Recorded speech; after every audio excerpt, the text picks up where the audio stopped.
الحمدللہ رب العالمین والصلاة والسلام علی سید المرسلین اما بعد فاعوذ باللہ من الشیطان الرجیم بسم اللہ الرحمن الرحیم الصلاة والسلام علیک یا رسول اللہ وعلی آلک واصحابک یا حبیب اللہ الصلاة والسلام علیک یا نبی اللہ وعلی آلک واصحابک یا نور اللہ۔ درود پاک پڑھنے کے بے شمار فضائل و برکات ہیں۔ نبی اکرم نور مجسم صلی اللہ تعالی علیہ وسلم کا فرمان عالی شان ہے، شب جمعہ اور روز جمعہ یعنی جمعرات کا سورج ڈوبنے سے لے کر جمعے کا سورج ڈوبنے تک مجھ پر درود پاک کی کثرت کیا کرو، جو ایسا کرے گا روز قیامت میں اس کی گواہی دوں گا اور شفاعت بھی کروں گا۔ سبحان اللہ، یعنی یہ جو وقت گزر رہا ہے شب جمعہ اور روز جمعہ، یہ کثرت سے درود پاک پڑھنے کا وقت ہے۔ ان اوقات میں بالخصوص دیگر فضول باتوں سے بچ کر، فضول کاموں سے بچ کر زیادہ سے زیادہ درود پاک پڑھنے ہیں۔ آئیے مل کر محبت کے ساتھ بآواز بلند درود پاک پڑھ لیں۔ صلو علی الحبیب صلی اللہ تعالی علی محمد صلی اللہ علیہ وسلم۔ پیارے اسلامی بھائیوں، بیر صبا یہ ایک تاریخی شہر ہے جو کہ فلسطین کے قریب ہے۔ یہ بہت بڑا شہر بن گیا ہے، پہلے وہ ایک چھوٹا سا گاؤں تھا۔ عربی میں بیر کنویں کو کہتے ہیں، اور صبا کا معنی ہے 7، یہ جو گنتی والا 7 ہوتا ہے نا، 7۔ تو اب اس کو بیر صبا کیوں کہا جاتا ہے؟ 7 عدد والا کنواں، اس سے کیا مراد ہے؟ اس کے بارے میں مختلف روایات ہیں۔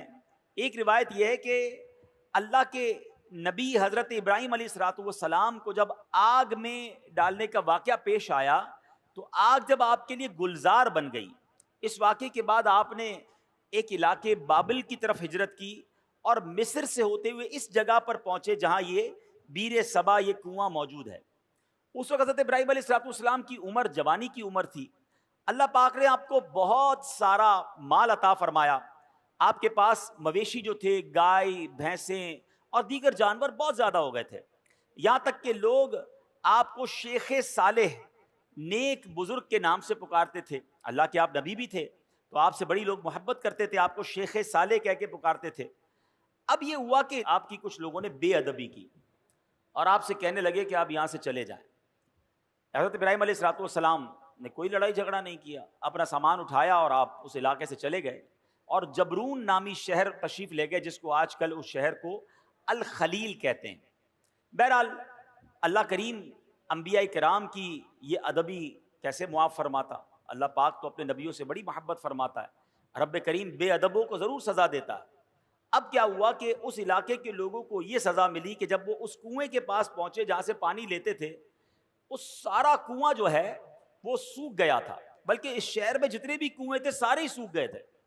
یہ لوگ بڑے پریشان ہوئے کہ پانی کا ایک قطرہ نہیں، کدھر گیا پانی؟ تو کچھ لوگوں نے کہا کہ شیخ صالح کی بے ادبی کی ہے، اللہ کے نیک بندے کو ہم نے تنگ کیا ہے، یہ ہو سکتا ہے اسی وجہ سے بے ادبی کی ہمیں سزا ملی ہے۔ اب یہ لوگ پھر حضرت ابراہیم کی بارگاہ میں حاضر ہوئے، معافی مانگنے لگے کہ حضور ہمیں معاف کر دیں، ہم نے آپ کو باہر نکال دیا، حضور واپس آ جائیں، اس شہر میں پھر کرم فرمائیں۔ حضرت ابراہیم علیہ السلام نے کہا کہ میں تو نہیں آتا، اب تم میری 7 بکریاں لے جاؤ، ایک ایک بکری کو ایک ایک کنویں کے پاس کھڑی کر دو، جیسے ہی وہ بکریاں کنویں کے پاس پہنچے گی انشاءاللہ کنویں میں پانی واپس آ جائے گا۔ اب یہ لوگ 7 بابرکت بکریاں لے کر واپس آئے، جو ہی انہوں نے بکریوں کو کنویں کے پاس کھڑا کیا، اللہ کی رحمت دیکھیں، اسی وقت کنویں ابل پڑے اور دیکھتے ہی دیکھتے پانی سے کنویں بھر گئے۔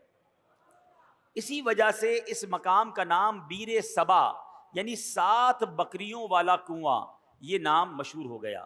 میرے پیارے اسلامی بھائیوں، اس واقعے سے کیا سیکھنے کو ملتا ہے؟ پہلے تو حضرت ابراہیم علیہ السلام کی کیا شان ہے، جو ذوالحجہ کا مہینہ ہے، حضرت ابراہیم کی ہمیں یاد دلاتا ہے۔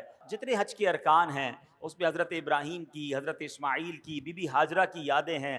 صفا مروہ پر جائیں تو بی بی ہاجرہ کی یاد آتی ہے، اور سبحان اللہ آپ ابو الانبیاء ہیں۔ یاد رکھیے حضرت ابراہیم کے بعد جتنے بھی انبیاء آئے اس دنیا میں، سب کے سب حضرت ابراہیم علیہ السلام کی اولاد میں سے ہیں۔ حضرت ابراہیم کا مقام سرکار دو عالم صلی اللہ تعالی علیہ وسلم کے بعد کائنات میں سب سے افضل اگر کوئی ہستی ہے تو وہ حضرت ابراہیم علیہ الصلاۃ والسلام ہیں. اور سبحان اللہ حضرت ابراہیم کی جہاں اور بہت ساری برکتیں ہیں، آپ کی ایک اور شان یہ بھی ہے کہ آپ کا جو چہرہ انور ہے وہ سرکار دو عالم علیہ الصلاۃ والسلام سے بڑی مشابہت رکھتا تھا. میرے آقا علیہ الصلاۃ والسلام فرماتے جس کو ابراہیم کو دیکھنا ہو وہ مجھے دیکھ لے. ہیں نبی پاک کے چہرہ انور سے حضرت ابراہیم علیہ الصلاۃ والسلام کا چہرہ بڑا ملتا. تو سبحان اللہ، ایک تو ان کا مرتبہ اتنا بڑا. تو پتہ چلا کہ اللہ والوں کی، اللہ کے نیک بندوں کی اگر بے ادبی کی جائے تو پھر رب عز و جل برکت اٹھا لیتا ہے، پھر اللہ اسے سزا دیتا ہے. علماء کرام موجود ہیں، میرا تو بہت چھوٹا سا مطالعہ ہے مگر دو ہی چیزوں کے بارے میں پڑھنے کا موقع ملا کہ دو برے کام ایسے ہیں اگر کوئی بندہ ان دو برے کاموں میں سے کوئی کام کرتا ہے تو اس کے بارے میں فرمایا یہ کام کرنے والا ایسا ہے کہ اللہ اس سے جنگ کا اعلان فرماتا ہے. یہ کتنے بڑے برے کام ہوں گے؟ وہ دو برے کام کون سے ہیں؟ ایک تو سود کا کام کرنے والا، اور دوسرا فرمایا اللہ کے کسی ولی سے جو دشمنی کرے رب اس سے جنگ کا اعلان فرماتا ہے. اب مجھے بتائیے اللہ سے جنگ کر کے کوئی جیت سکتا ہے؟ نہیں نا. تو پھر ہر معاملے میں ہر طریقے سے کسی بھی صورت سود کے قریب نہیں جانا ہے.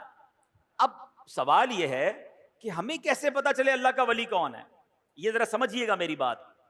اللہ نے اپنے اولیاء کو اپنے بندوں میں چھپا کر رکھا ہے. دیکھیں انبیاء تو جن کے نام ہمیں معلوم ہیں وہ انبیاء ہیں، ٹھیک ہے، اور 1,00,000 کم و بیش 24,000 انبیاء جتنے بھی اللہ کے انبیاء ہیں سب پر ہمارا ایمان ہے. اب صحابہ کی بھی ایک لسٹ ہے کہ جنہوں نے نبی پاک علیہ الصلوۃ والسلام کا دور بھی پایا اور ان کا دیدار کیا یا ان کی صحبت اٹھائی، ایمان کی حالت میں ان کا دیدار کیا یا صحبت اٹھائی اور ایمان پر ان کا خاتمہ ہوا، وصال ہوا، وہ صحابی ہیں. لیکن ولی کو کیسے پہچانے؟ تو علماء فرماتے ہیں کہ اللہ نے اپنے ولیوں کو لوگوں میں چھپا کے رکھا ہے. ہو سکتا ہے آج شکارپور کے اس اجتماع میں اللہ کے بہت سارے اولیاء کرام موجود ہوں، ہمیں نہیں پتا. تو اب کرنا کیا ہوگا کہ ہمیں ہر مسلمان سے ادب سے بات کرنی ہے، ہر مسلمان سے پیار سے بات کرنی ہے، کسی کا دل نہیں دکھانا. کیا پتا میں کسی کے ساتھ بدتمیزی کروں وہی اللہ کا ولی ہو. اور ویسے ہر مسلمان کے ساتھ بدتمیزی سے بچنا ہے، ادب تو سب کا کرنا ہے، لیکن اللہ کے ولی کے ساتھ تو بیڑا غرق ہو جائے گا نا. تو اپنی زبان کو احتیاط سے استعمال کریں، لوگوں کے ساتھ جو ہے وہ بدتمیزی نہ کریں، کسی پر ظلم نہ کریں، کسی پر زیادتی نہ کریں. ہمیں کیا معلوم اللہ کی بارگاہ میں اس کا کیا مرتبہ ہے.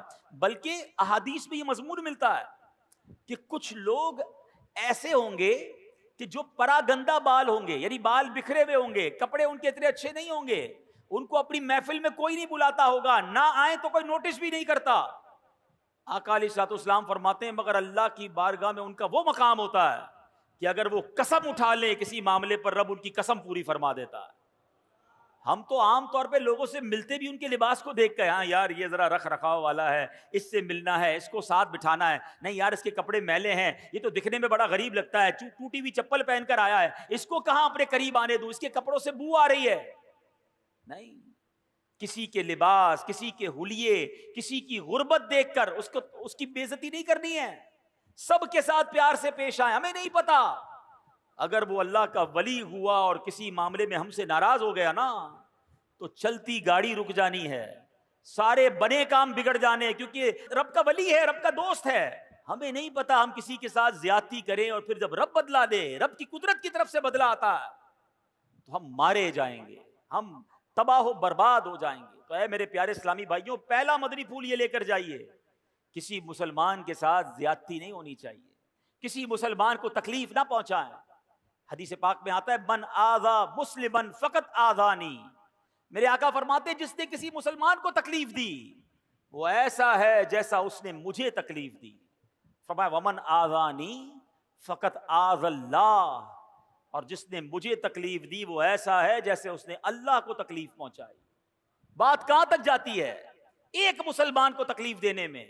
اب وہ سوچے جو مسلمانوں کو گالیاں دیتے ہیں، وہ سوچے جو مسلمانوں کا مال دباتے ہیں، وہ سوچے جو چوریاں کرتے ہیں، جو زمین پر قبضہ کر لیتے ہیں، جو یتیم بیواؤں کا بلکہ اپنی بہنوں کا ورثہ دبا لیتے ہیں، وہ کیا جواب دیں گے اللہ کی بارگاہ میں؟ کیسے جواب دیں گے؟ تو کبھی کسی کو ہماری طرف سے تکلیف نہ ہو، اس بات کا خیال رکھیں۔ پھر اس واقعے سے